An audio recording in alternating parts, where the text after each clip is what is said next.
representing Franchise Secrets, Erik Von Horn.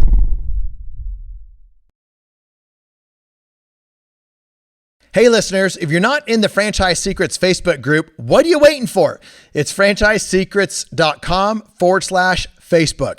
Now, this is a large community of franchisees, franchisors, buyers, sellers, anybody that's involved in franchising in any way. It's the community to go to.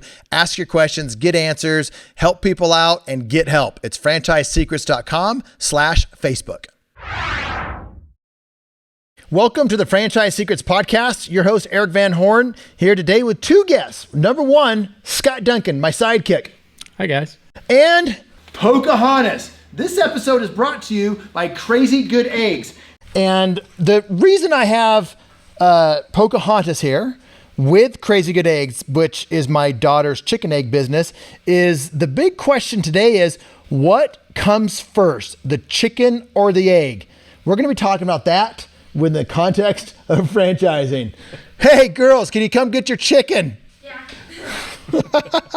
All right. As they get the chicken, all right, the chicken's gone. We're going to talk about what comes first. Scott and I, in our last episode, we were talking about an operating partner. We were talking about an operating partner that we'd planned to bring into a franchise that we were planning to buy, and we have an update for everybody. Scott, do you want to give the update? I'll try. I guess in simple terms, the operating partner that we worked with has decided that this may not be the opportunity for him. I think a lot of it has to do with just being the first time to jump into something like this, giving up a successful business of his own to jump into something maybe potentially more lucrative, and just hesitancy. And so we're not exactly back to the drawing board, but we're starting over. We've got plans, we've got ideas, and actually we went ahead and moved forward with the franchise. So we bought the territory last week, but we don't have an operating partner right now. And so we thought this would be an interesting episode for everybody as you've kind of followed along this journey, and I'm sure we'll have updates for you along the way. Many of you, as I've heard from you, you want an operating partner. You want somebody to come into the business that is doing the work for you, because that's what we want. Scott and I have started enough businesses. We don't always want to be doing the work. So we thought we had the right person, turned out not to be the right person, or at least not at this time. So we had to go back to the drawing board. Number one, we had to decide, do we even want to buy this thing since we don't have the operating partner that we thought we were going to? And that was a real question that we had along the way. And actually, we asked ourselves that question even before we got to the point where we had to answer that question. Because remember, we talked about it, like, what happens if this doesn't work out like we think it's going to work out? What are we going to do? And so, we're sitting at the coffee shop, our usual coffee shop, Bean and Vine in Spearfish, South Dakota, and talking about this. And we ended up deciding through some ways to de-risk the deal that we moved forward. So it wasn't like he said no, and then we moved right away to buy the franchise. We weren't ready to move forward as fast as we were with him. So any thoughts on that or color around that? Yeah, I think really what it did is it gave us the opportunity to go back to the franchisor and really just lay out the situation for us. They know that this individual knows what we're trying to accomplish. They're fully on board with what we want to do and how we want to operate the business. And so, I don't want to say that it was another negotiating tool, but it basically gave us the ability to say, okay, well, we're considering walking away. And so I think that sparked a whole nother set of conversation. So our negotiating style is just to be honest and to be open. So what's interesting about that is when you are ready to walk away from a deal, the deals seem to get sweeter. And this is, in general with a lot of different things. So we were ready to walk away from the deal because we lost the key person that we had planned to be the operating partner. So So the deal had risk with it because Scott and I don't want to jump in and own and operate the business as operating partners ourselves. So we needed time to be able to find somebody, and we needed to be able to pivot, and we may not find an operating partner. And would we do this if we didn't have an operating partner? And do we have time to be able to find the person that we need? If it's not the operating partner, maybe it's a key person. We'll just call that the key man or the key manager, that thinks like an owner, acts like an owner, but doesn't really have the ability or desire to be the owner. In other words, golden handcuffs. Like we're option B is to find someone that can operate the business because it has high profit margins, operate the business, and give them golden handcuffs. Thoughts around that? Yeah, I mean, that's obviously, I think, option B for us. I mean, the reason we wanted to do this is to create more passive income, get into a business with passive, options. One of the reasons is just trying to create some passive income that may be able to be offset by other passive losses, because you and I have been looking at a lot of other just completely passive investments that do, you can incorporate some losses because they may have to do with real estate.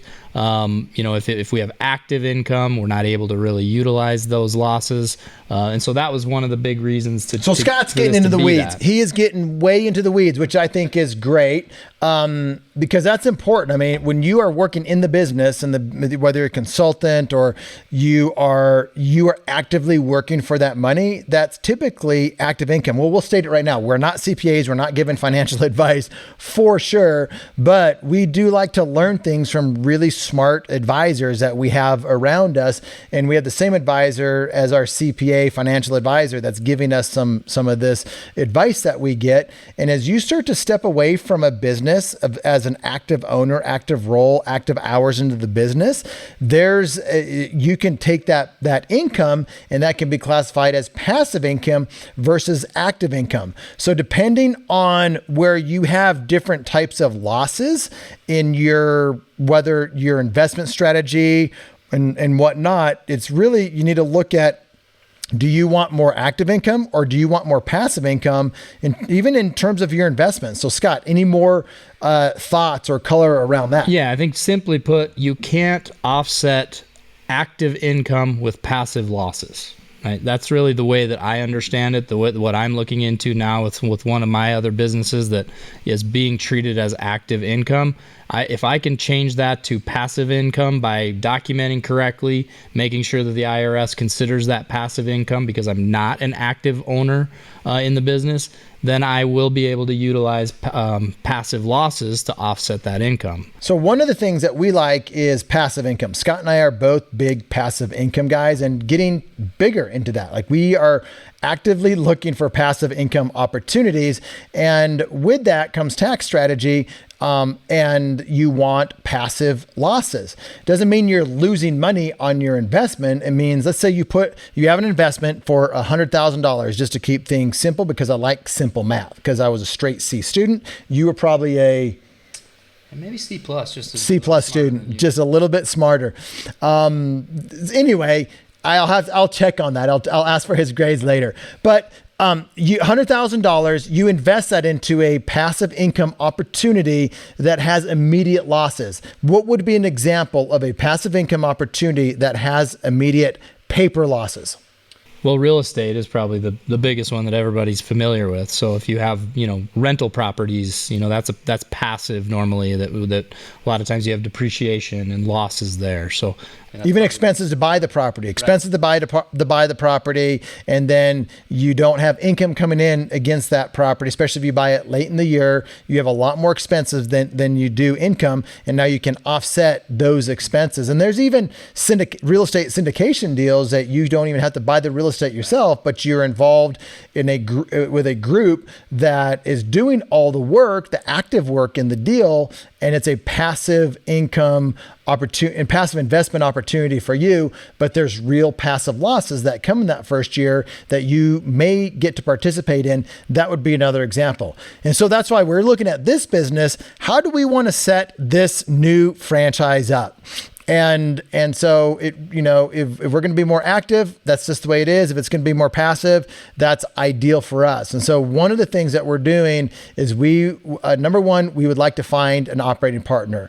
Number two is we will find that key manager that we can give golden handcuffs to. So give me an example, Scott, or maybe I need to do it with golden handcuffs. Like, how do you see that playing out in this type of high margin, low investment, service-based business that you and I just bought? Well, I think there's a lot of different ways. I mean, there's probably lots of ways to do that, but really what you're trying to do is just provide, the opportunity of a carrot later down the road. And so, I come from the insurance world, and a lot of times we'll use cash value life insurance, where we'll pay for life insurance on a key person. That cash value will build up with the agreement that if they stay for a certain amount of time, you basically would turn that over to them later down the road, and that becomes theirs. And so, those are strategies that you can use using insurance policies or other things. I think equity might be one. Future equity based on years of service, based on revenue, those types of things. But yeah, it makes them want to stick around. Even you're paying them an above average salary because the business has enough margins to be able to do that, and it's worth it to pay that as the owner, knowing they're not going to go anywhere else because they can't find another job that's going to pay them as much for what they're doing right now. So that'd be another example. That's why I like high margin businesses, high margin service-based businesses that are really simple. And that's exactly what this particular one is. At some point, I'll probably give the name of the franchise, but right now, it's still new to us. And so I don't want to give out names of franchises if we haven't done it and proven it out ourselves. But right now, high margin, both residential and commercial, not a lot of employees. And so we have one person, and we're really looking at maybe just one or two employees to begin with. So if we could take really good care of them, knowing what they want. Now, it may be monetary. Everyone needs some type of monetary, cash that they can put in their pocket and live well. The business can provide that.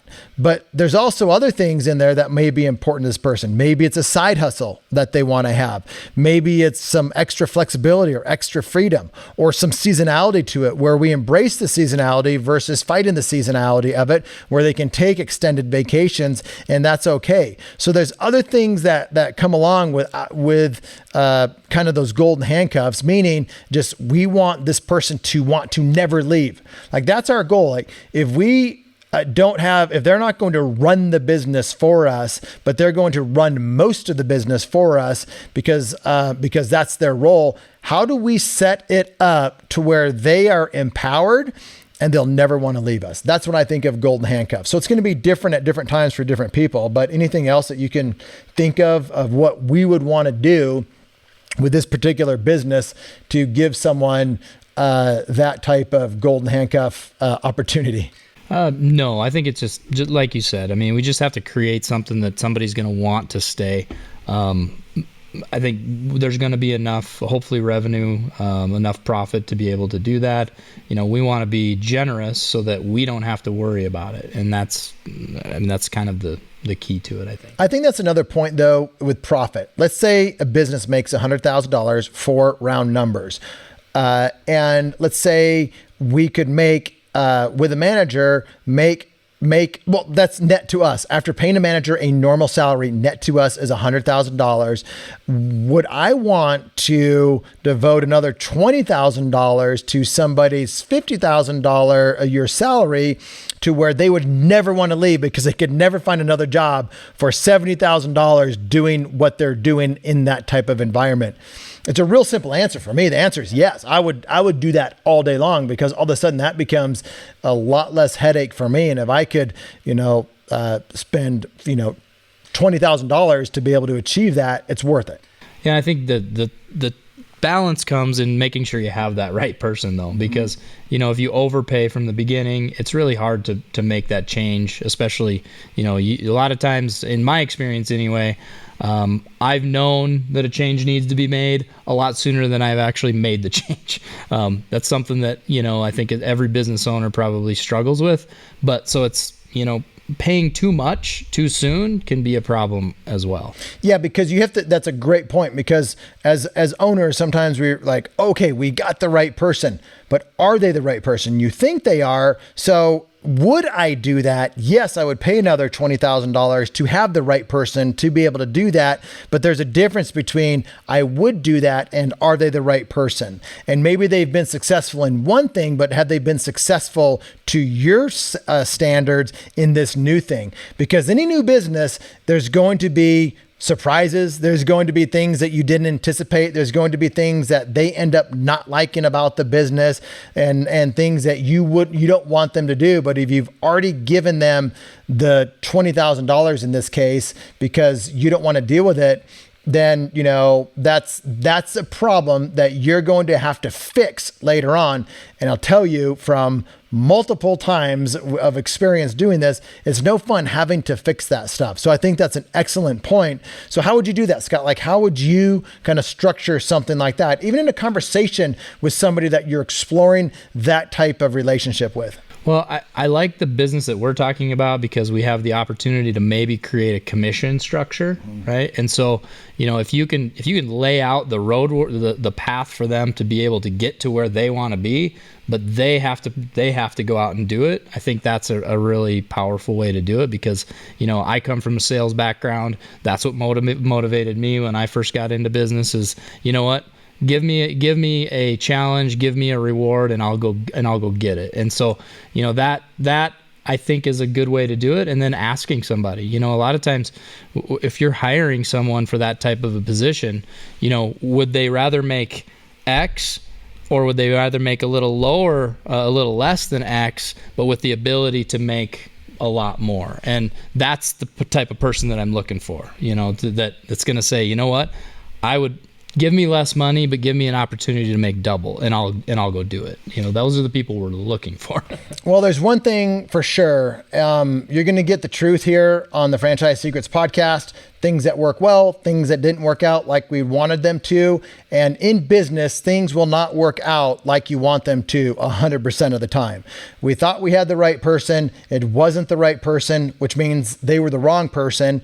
And it means it was the wrong opportunity for them, which good for them for making that call.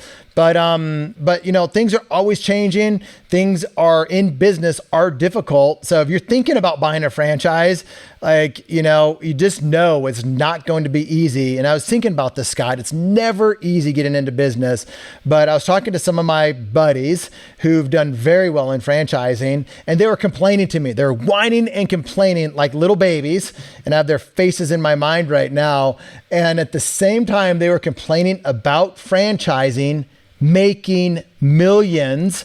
They said, but I'm making millions because of franchising. And they're like, I love it. Franchising has been good to me. And I think any business owner, franchising, non-franchise, is going to say that if you get that to that level of success where you're making many hundreds of thousands of dollars, or you're making millions a year, you look back and it's just a road that is zigzaggy up and down, and you catch the entrepreneur the wrong day. On a down day, things are difficult. It's going to be like, this stinks, but you catch them on the right day, life is good. So just remember that as you are maybe experiencing one of those down days in business. It's not always like that. Or if you're getting into business, just know that those days are going to come. But I want to shift gears unless you have anything to add to that, Scott. No, go for it. So we've got the South Dakota Shindig coming up, and Scott here is one of the guys that encouraged me to do it.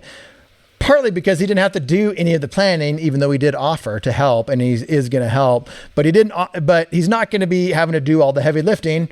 I'm not having to do a whole lot of heavy lifting as well. Caleb's getting to do all the heavy lifting and doing a great job at it. But here's the thing, in terms of events, what I've discovered with getting the Shindig, which all that means is members of my mastermind are coming out to hang out with me and themselves for 2.5 days in Spearfish, South Dakota.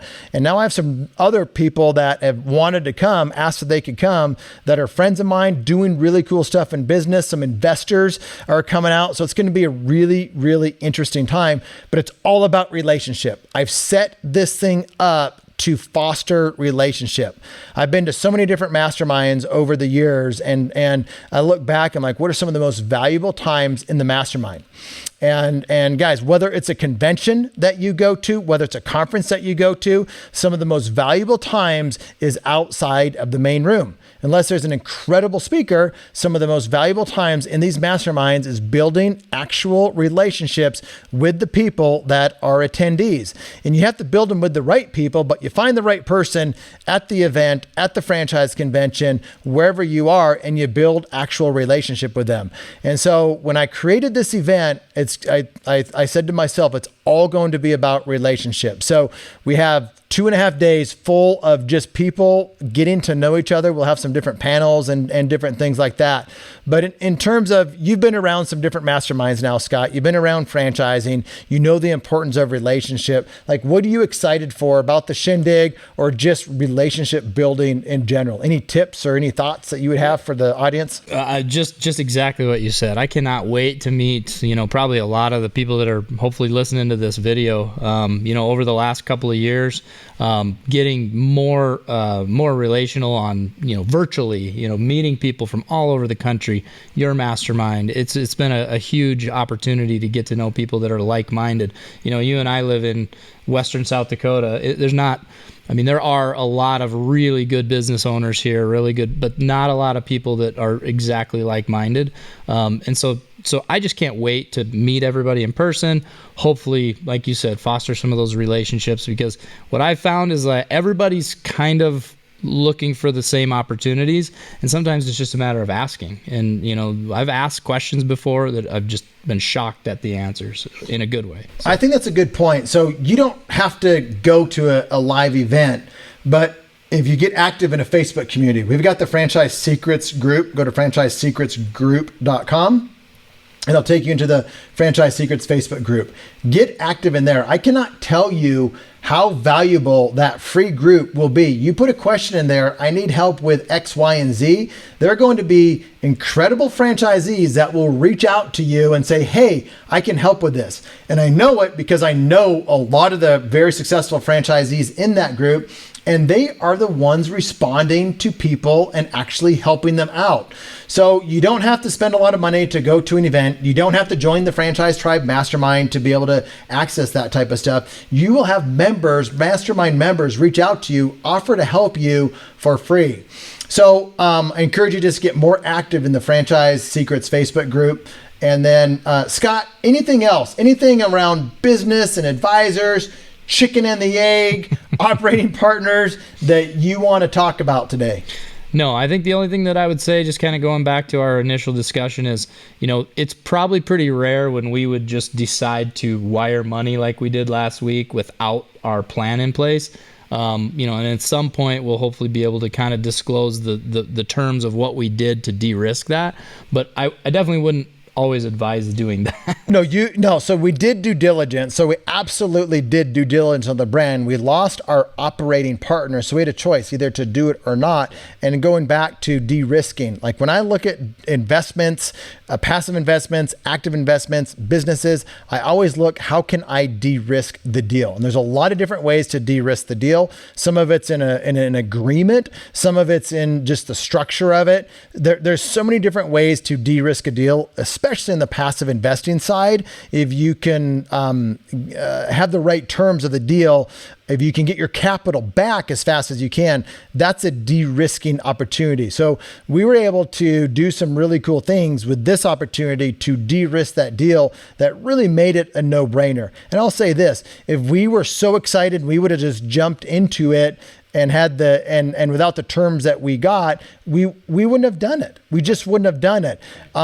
So never be afraid to walk away from a deal. Don't do that just to try to get a better deal all the time. But there's something to be said. Be thinking about how you can de-risk the deals that you are getting involved with. And I mean that. Like, as you think about it, as you're getting into a franchise opportunity, how do you de-risk that? And there's different things you can do from a financial standpoint, an operating agreement standpoint, with the franchisor standpoint, And then passive investing. You're going to be hearing Scott and I talk more about passive investing because we're doing a lot of that these days. But there's a lot that you can do to de-risk passive investment deals. So great point. You ready to wrap it up? My voice is about shot. I did the last thing I'll leave you guys with. I get asked often, daily, can I pick your brain, Eric? Can I pick your brain? And so I hate saying no to people, but I don't have enough hours in the day to have phone calls with everybody that wants to talk.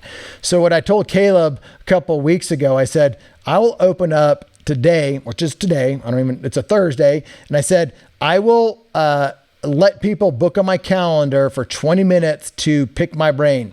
So I spoke to a lot of franchisors today. They really needed to pick my brain on how do I help them sell franchises. And guys, there's a lot of franchisors selling franchises the wrong way. So I gave them some good advice. I gave them authentic, real advice that they're not getting sold. So there was a lot of appreciation for that. I talked to some people that are working with franchise consultants. Some of them are just looking at deals, and I just gave them some really good advice on how to investigate franchises and why work with a broker, why not work with a broker.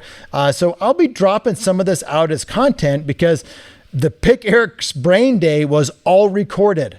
The people are not recorded, but my advice to them was recorded. So as you see content getting dripped out from me and my team, that's where it came from. And I'll probably do this maybe once a month where I can just help and serve the franchisee community, the franchisor community in a way like this. But it also helps a lot more people out by recording that content and dripping it out to everyone. So anyway, thanks for listening. I don't have the chicken, so we can't do a really cool goodbye. But until next time, thanks for listening. Thanks. Thanks for listening to this episode of the Franchise Secrets Podcast. Whether you're watching or listening, please make sure to subscribe to my YouTube channel and to whatever channel you're listening on. If you want my help with anything from buying a franchise to franchising your business, please visit franchisesecrets.com.